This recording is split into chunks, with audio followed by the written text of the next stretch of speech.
Hi, everyone. This is Kent Shornack with Leadership EDU, and we're an online resource that's dedicated to help teams and individuals just become their best. And so one of the ways that we do that is we love to interview people who are out there leading and in leadership fields. And so we're doing that today. And I have Dana Hustedt with me, which I'm super excited, Dana, to have you with me and talk about things. And we're going to get curious about this background that's behind you. So tell me this first. How about I invite you to introduce yourself and tell us a little bit about what you do?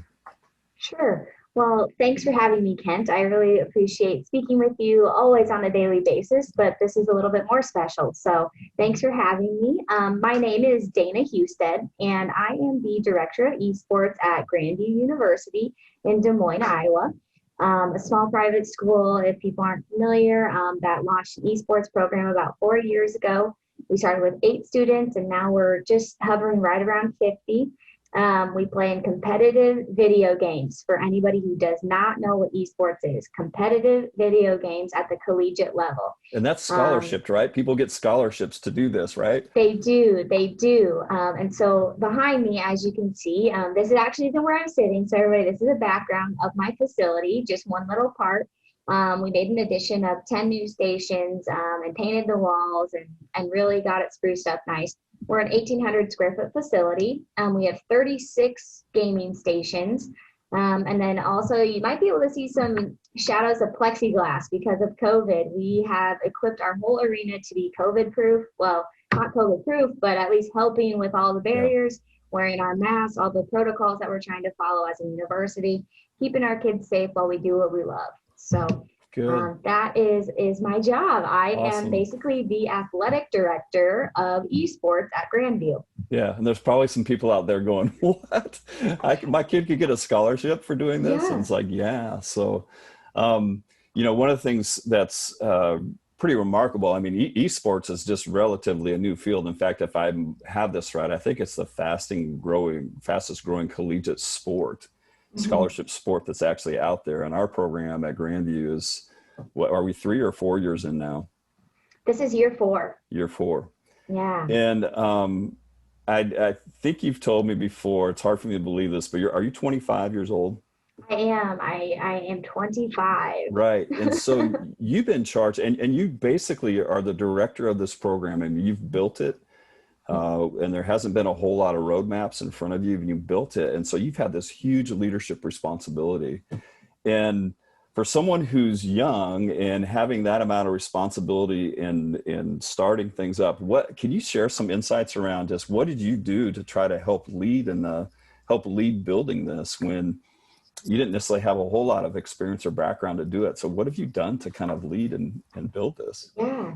I think the first thing is I took a lot of my traditional sport experience and business management skills from all the other jobs I had ever worked or growing up in a traditional athletic family, playing college sports, all those things. I understand how college operations work, as well as just traditional tournaments, right? How do you conduct practices when you travel to events, that kind of thing. But then when you try to design an entire program, that's a totally different beast to attack, right? So I take a lot of those traditional experiences and then I try to transplant or transfer some of those hard and soft skills to this industry, right? Because almost all of the daily things that we all are doing somehow can fit into esports. People just don't realize that. The jobs are very transferable. You have marketing, you have accounting, you have fitness, all in esports, but nobody really understands that what esports is, right? So I think I took a lot of that and all of the leadership roles that I had on previous teams, right? Being a team captain, the go-to person for instruction. I'm very hospitable. I really like to host things, conduct things to the best of my ability and quality. And I think that's really how I can piece all of those things together and create a program from the ground up.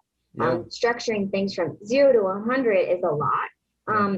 And there is no roadmap for esports because it's so new and grassroots.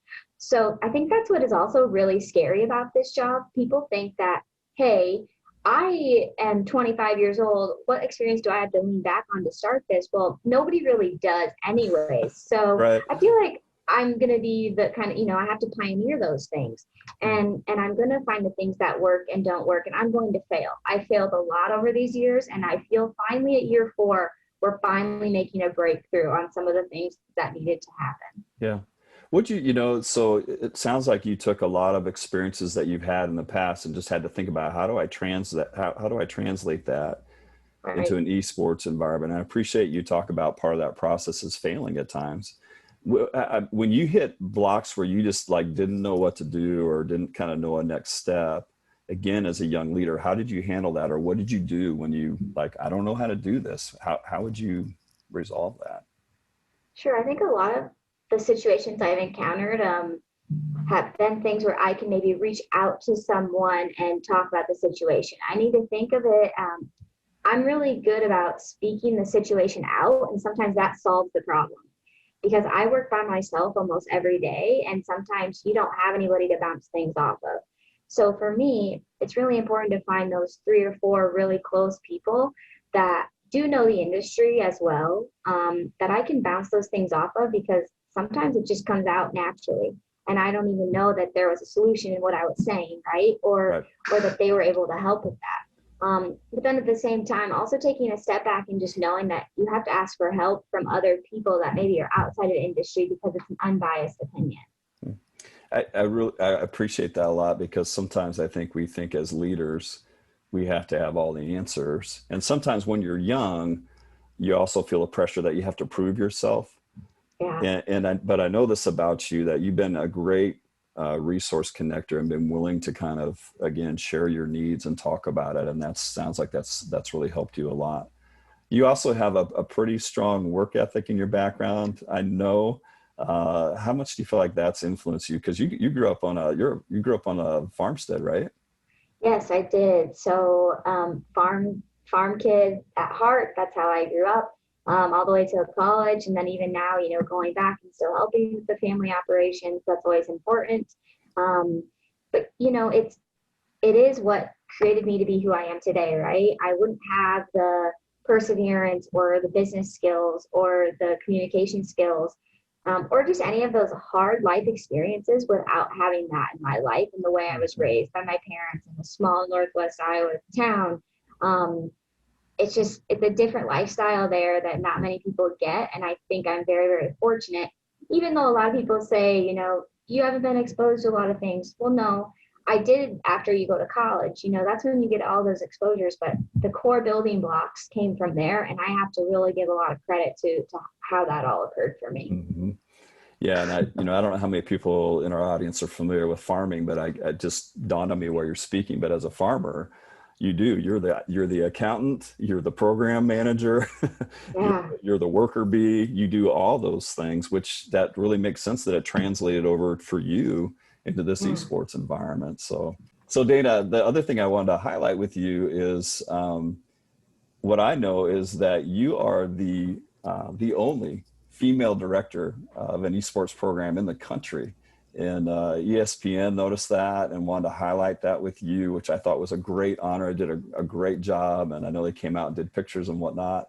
But I wanted to know if you could speak to that for us a little bit about what's it like being a female in your field and as a leader, and what specifically, maybe again as a female leader, do you feel like you've brought from a leadership standpoint to the work that you do?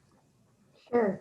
Well, yeah, I am the first female director in the U.S. of an esports collegiate program. It is a scary yet fun experience that I've had, pioneering things on the ground floor in a new industry. And I think that also has set a precedence to show other strong female leadership that you can do this even if it's a typically male dominated world, right? There's a lot of female gamers and really good female management, but the thing we're seeing is not a lot of college programs are being ran by them. Yeah. And that's why I really want to share that with all the females watching this, young girls, whatever that may be. Just because you may feel a little intimidated does not mean that the boys are doing their job better than you.